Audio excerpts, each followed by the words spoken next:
18th, 1906, the city of San Francisco was hit by a cataclysmic earthquake, and in the 3 days that followed, virtually all of the city was destroyed in an enormous firestorm. There are a handful of accounts that come out of that disaster, which really show the horror of the story that unfolded around everyone. One of the more entertaining ones, however, is that of Arnold Genthe. One of the great photographers of the period. It's a lucky thing for history that he was in the city at the time, and it was he who captured many of its most iconic shots. Many of the images where you think of the 1906 earthquake, many of those were Arnold Genthe.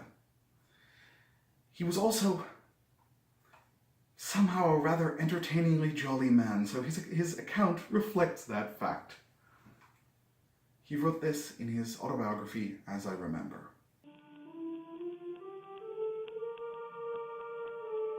One of the great social events of the opera season in the spring of 1906 was the joint appearance of Enrico Caruso and Olive Fremstad in Carmen. A large and enthusiastic audience filled the house for this gala occasion. It was the night of April 17th. After a quick supper party with some friends, I walked home and went to bed with the music of Carmen still singing in my ears. It seemed as if I had scarcely fallen asleep when I was awakened by a terrifying sound. The Chinese porcelains that I had been collecting in the last years crashed to the floor. My interest in Chinese porcelains ever since then has been purely platonic. The whole house was creaking and shaking. The chandelier was swinging like a pendulum, and I felt as if I were in a ship tossed about by a rough sea.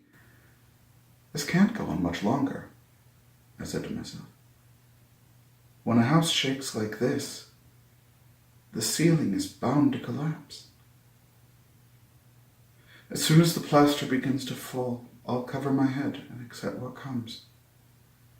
An ominous quiet followed.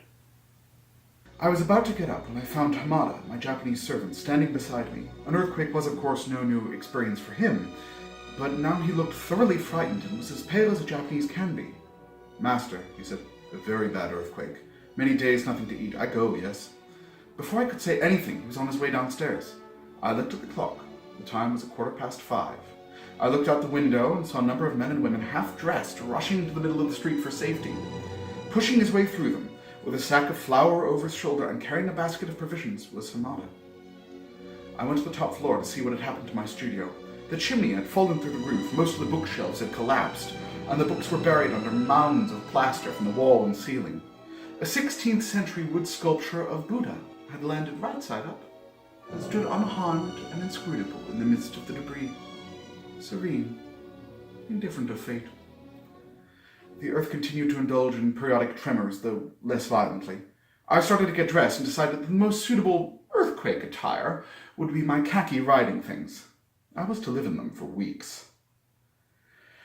The streets presented a weird appearance. Mother and children in their nightgowns, men in pajamas and dinner coat, women scantily dressed with evening wraps hastily thrown over them. Many ludicrous sights met the eye. An old lady carrying a large bird cage with 4 kittens inside, while the original occupant, the parrot, perched on her hand. A man tenderly holding a pot of calla lilies, muttering to himself. A scrub woman, in one hand a new broom, and in the other a large black hat with ostrich plumes. A man in an old-fashioned nightshirt and swallowtails, being startled when a friendly policeman spoke to him. Say, mister, I guess you had better put on some pants. But there was no hysteria, no signs of real terror or despair. Nordic buildings show an alarming evidence of destruction. Here and there, parts of damaged walls had fallen into streets, and most chimneys had collapsed. At Delmonico's, the front of one of the rooms on the 3rd floor had fallen into the street. A chair with some clothes had been carried with it. The distressed owner called out to a passing workman, "Do you want to make $20? "Sure," he replied. "What is it?" "See that suit there? I want you to bring it up to me here." Just then another shock occurred. You had better come and get it yourself." After wandering about for a while, I went to the house of some dear friends of mine, Milton and Mabel Bremer. She is now married to my old friend Bertram Allinson. I found them calmly sitting on the front steps. The first thing that Mabel was apparently most anxious to save was a pair of evening slippers, a purchase of the day before, which she thrust into my large coat pockets. But it did not save them. I left them at my studio when I returned there later, and they were burned with all of my possessions. We decided that it would be a good idea to have some breakfast in one of the St. Francis Hotel, which had not been damaged. When we arrived, we saw that we were not the only ones who had the brilliant idea of breakfasting there. The lobby and the dining room were crowded. Near the entrance, we saw Enrico Caruso with a fur coat over his pajamas, smoking a cigarette and muttering, "Hell of a place. Hell of a place." He had been through many earthquakes in his native Italy, but this was too much for him. It appeared that when he was awakened by the shock, he had tried his vocal cords without success. "Hell of a place. I never come back here." And he never did. Inside the hotel, people in all kinds of attire, from evening dress to nightgowns, were milling about. There was no gas or electricity, but somehow hot coffee was available, which, with bread and butter and fruit, made a satisfying breakfast. When I asked the waiter for a check, he announced with a wave of his hand, "No charge today, sir. Everyone is welcome as long as things hold out." After seeing my friends home, I went back to my studio to get a camera. The one thought uppermost in my mind was not to bring some of my possessions to a place of safety, but to make photographs of the scenes I had been witnessing, the effects of the earthquake and the beginning of the conflagration that had started in various parts of the city.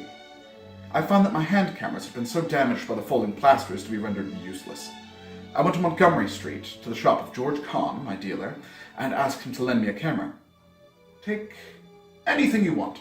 This place is going to burn up anyway." I selected the best small camera, a 3A Kodak Special. I stuffed my pockets with films and started out. It was only then that I began to realize the extent of the disaster which had befallen the city. The fire had started simultaneously in many different places when the housewives had attempted to get breakfast for their families, not realizing what a menace the ruined chimneys were. All along the skyline, as far as the eye could see, clouds of smoke and flame were bursting forth. The work of the fire department was badly hampered as the water mains had burst.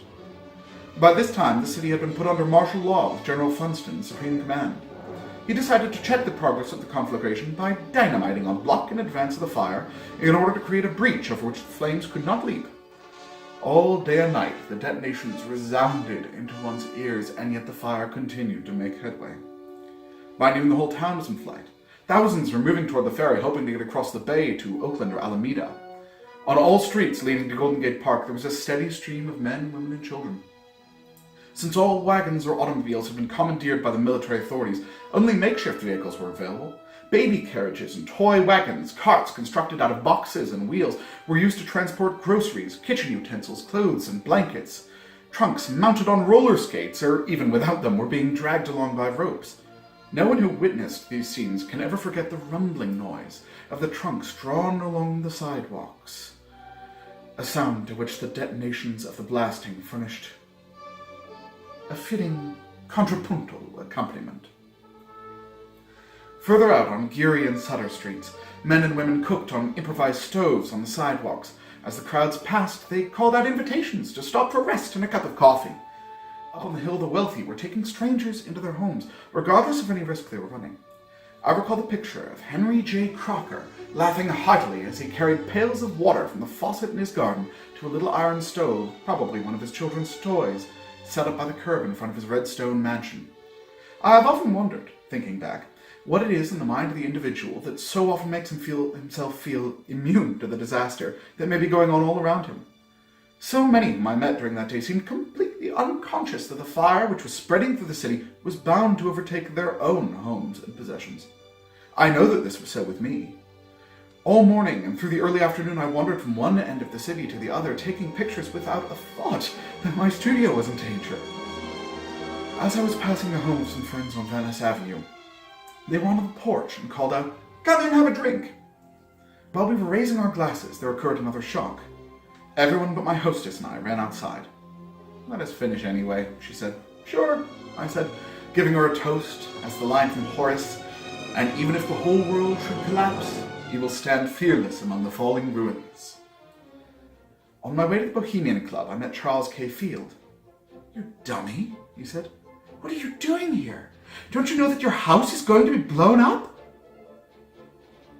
As was the first time I had thought of such a possibility. Turning back, I hurried up Sutter Street to find a militiaman guarding the entrance of my studio. "You can't get in here," he said, handling his rifle in a most unpleasant manner. "But it's my home," I said. I don't care whether it is or not. Orders are to clear all houses on the block. If you don't do as I say, I shoot, see? There were rumors that some of the militia, drunk with liquor and power, had been shooting people. I did not want to argue with him, but I did want to get inside with the hope that I might save a few of my things. How about a little drink? I asked. All right, he replied eagerly. In my cellar, I had been keeping a precious bottle, Johannesburger Schloss 1868, which I had brought from the Bremer Ratskeller in 1904, reserving it for a special occasion worthy of it. There had been several gay events that might have justified its consumption, but now there was no doubt about it. The special occasion had arrived. I knew that to my unwelcome guest it would mean nothing, so I brought out for him a bottle of whiskey, and while he poured himself drink after drink, I sipped the wine, if not with the leisurely enjoyment that it called for, at least getting some of its exquisite flavor without having to gulp it down with barbarous haste. When my militia friend had absorbed enough of his bottle, he pushed me through the door, saying, "Now you've got to get out of here, or I'll have to shoot you, see?" From a safe distance, I watched with others the dynamiting of our block of homes. There was no expression of despair. "Well, there it goes. That's that," being the only comments I heard. That night I slept in Golden Gate Park together with thousands of others who were in the same plight.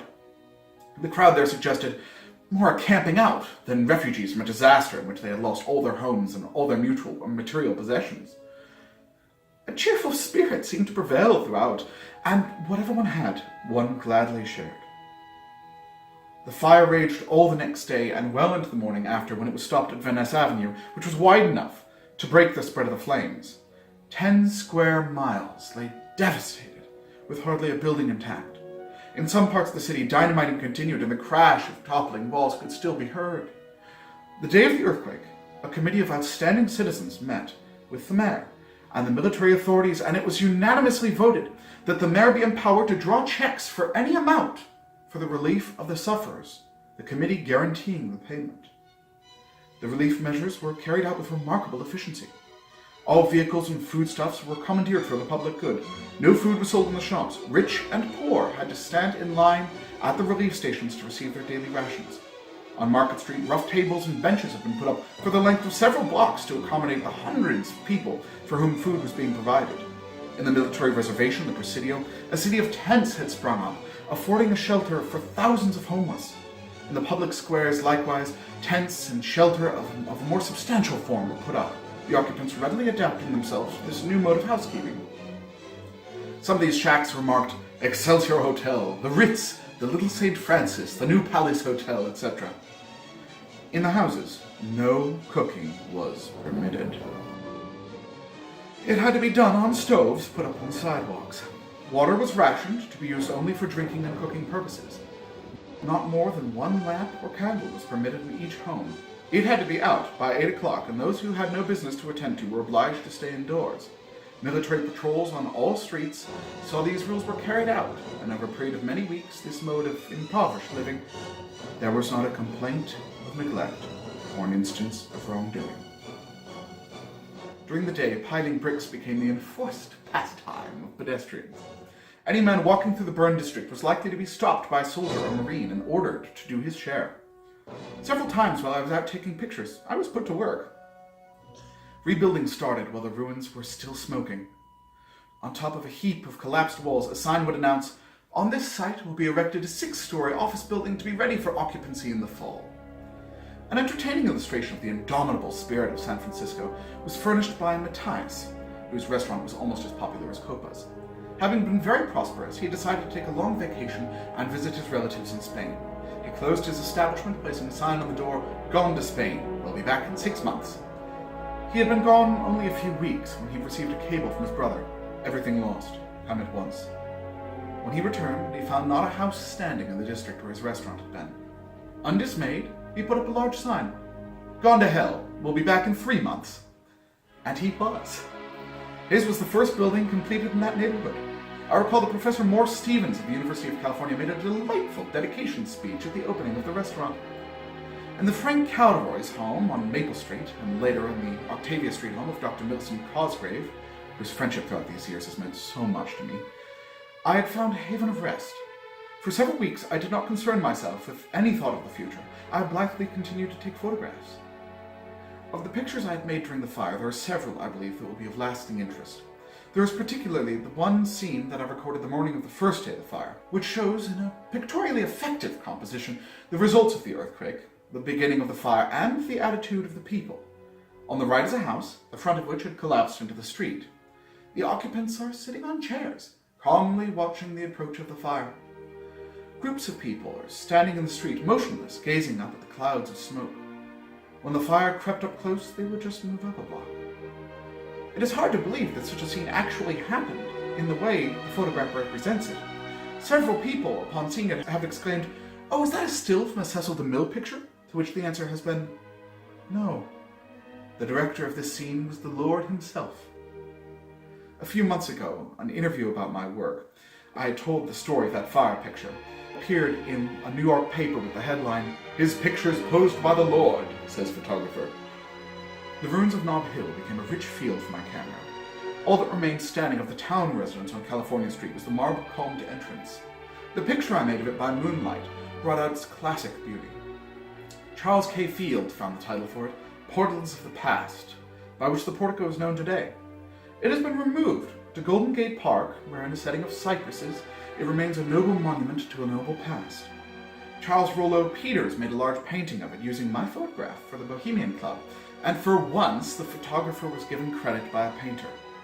Over his signature on the canvas he inscribed, "With thanks to Arnold Genthe." On the other side of California Street, in front of the Huntington home, were two marble lions, the traditional commonplace guardians of the home of wealth. The terrific heat of the flames had broken off parts of the stone here and there, simplifying and ennobling their form, as a great sculptor might have done. Of another house, all that remained were some chimneys and a foreground of steps. Beyond them was devastation, with only the lights of the Mission District visible in the distance. It was another scene that had to be taken by moonlight, so as to bring out its full significance. I called the picture "Steps That Lead to Nowhere." The attitude of calmness of which I have spoken, the apparent indifference of the people who had lost everything, was perhaps not so much proof of Stoic philosophy that accepts whatever fate brings.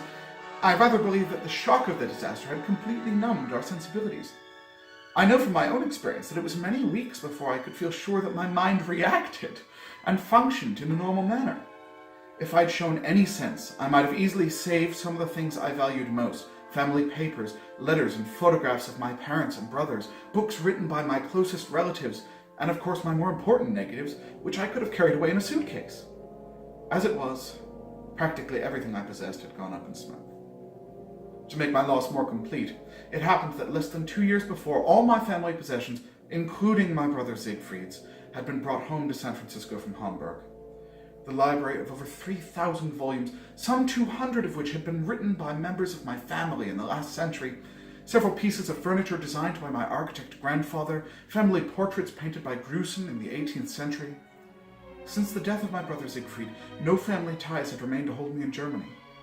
As a correspondent for the Köln Gazette, he had traveled all over the world, his last assignment being Morocco, where he had been centering the Bruhamar rebellion at the beginning of 1903. He lived in Fez for a year and was ready to return to Germany, where I planned to join him. We were to start out together on several months' expedition to Persia. His trunks were all packed, and he was to leave Fez the next day. That afternoon he went out for his daily ride. Now, he had frequently been warned against these solitary excursions on account of the unrest of the tribes. Not far from the outskirts of the city, he was killed by bandits, or merely after his fine Arab stallion. I went to Germany in the summer of 1904, I've never been back since, and had all his belongings shipped to my house in San Francisco. As I needed more space, I had added to my studio the top floor of the adjoining house, which was on the level with my studio floor, and therein rooms filled with furniture, books, and paintings that I treasured.